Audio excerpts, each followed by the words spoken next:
Hey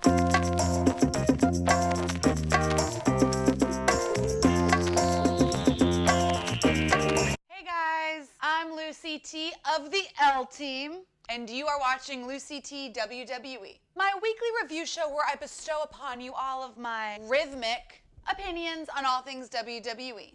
Thank you so much for tuning in, and don't forget to subscribe. Here are the top 10 happenings in the WWE this WWE week. Number 10. So this past Monday, and smack in the middle of Monday Night Raw, mind you, Enzo Amore broke his silence on social media, releasing a music video to a rap song called Phoenix, which is also the city that the alleged assault took place. TBH, it was really difficult to enjoy musically, and he was rapping about his consensual penis, which was not very catchy. I did like the visuals of the music video though. It was sort of Kill Bill meets Mad Max meets Spring Break and The Purge. He also took a pretty hard jab at wrestling fans, or at least what he thinks wrestling fans look like, because in the music video, it opened up with him screaming at an overweight man-child eating cheese puffs in his mom's basement. Even though I met him at WrestleMania last year in Orlando, so clearly he knows that that's not what wrestling fans look like. He then took to Times Square and basically just live streamed on his Instagram him greeting fans. I started to not like him once he went over to cruiserweights, and frankly, this video didn't really sway my opinion of him either way. Number 9. Carmella joined the announce team on SmackDown Live for Asuka and Mandy Rose's match. I have to say, I was really impressed with Mandy Rose because she held her own and really demonstrated her own athleticism. But her entrance, you know, with the slow motion and the fog, Mandy, and she like awkwardly struts to the ring, that has to stop. I also thought that Sonya Deville attacking Asuka at the top of the match was an afterthought and a rushed attempt to get Sonya Deville some screen time. I did love Charlotte and Becky's promo though at the end of the match. Hello! Although Paige was soup's awk. And I'm looking forward to Charlotte and Becky's match next week on SmackDown. Number 8. So Sami Zayn apologized for the Bobby Lashley sister segment last week, but he should have been apologizing for how crap it was, full stop, instead of for offending the Lashley family. That's all. Number 7. Nia Jax is back in that heel saddle, and I am liking her change in attitude. I still don't understand, though, why she's paired up with all these jobbers to demonstrate her own strength and force. What's wrong with setting her up in a match against and then dominating someone like Mickie James or Charlotte Flair? She's the Raw Women's Champion, for God's sake. You wouldn't see Brock Lesnar taking on jobbers. That's like me bragging about how I can hold my alcohol and then like sipping a white wine spritzer and being like, oh, I feel fine, see? The point of that segment was to essentially intimidate Ronda Rousey ahead of her challenge for the Raw Women's Championship at Money in the Bank. But honestly, it just fell flat for me because, well, even Denshi could beat up a jobber.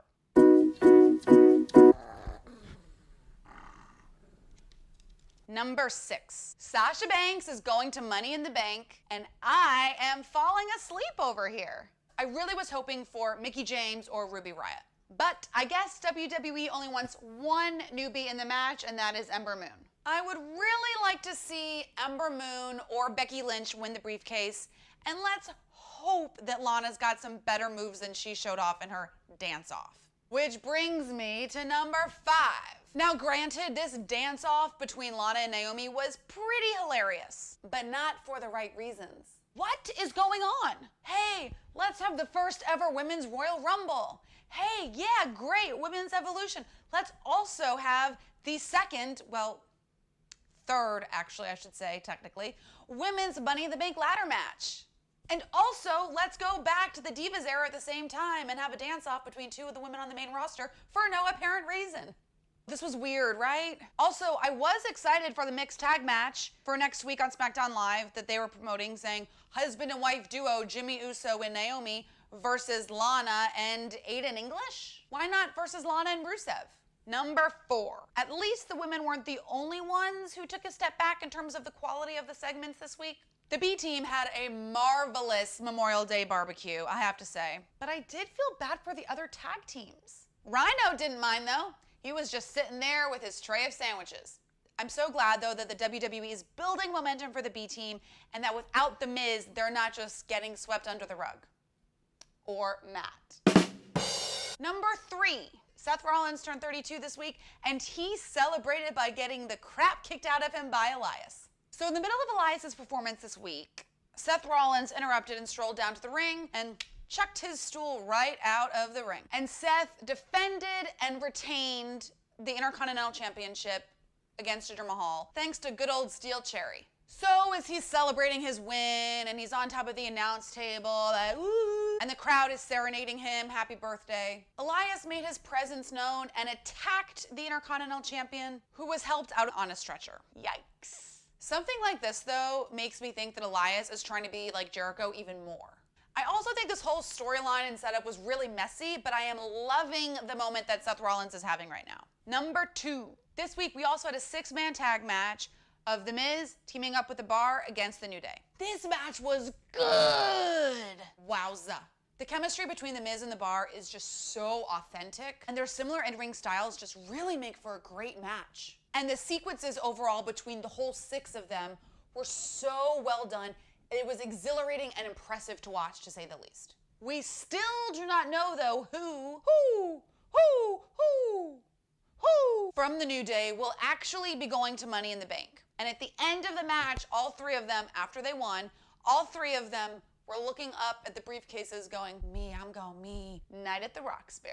Me, you, you, me. I'm telling you though, either they will break up next week and Big E will go, or we're going to have a surprise entrant to take their place. Because let's face it, this entire time with all these qualifying matches, we have second chances, third chances, no chances. Anything is possible. And the number 1 thing that happened in the WWE this WWE week was Big Cass inserting himself in the final qualifying match for Money in the Bank between Samoa Joe and Daniel Bryan, making it a triple threat match. And for the record, I do love those nicknames of the Blimp, Samoa Joe, and the Shrimp, Daniel Bryan.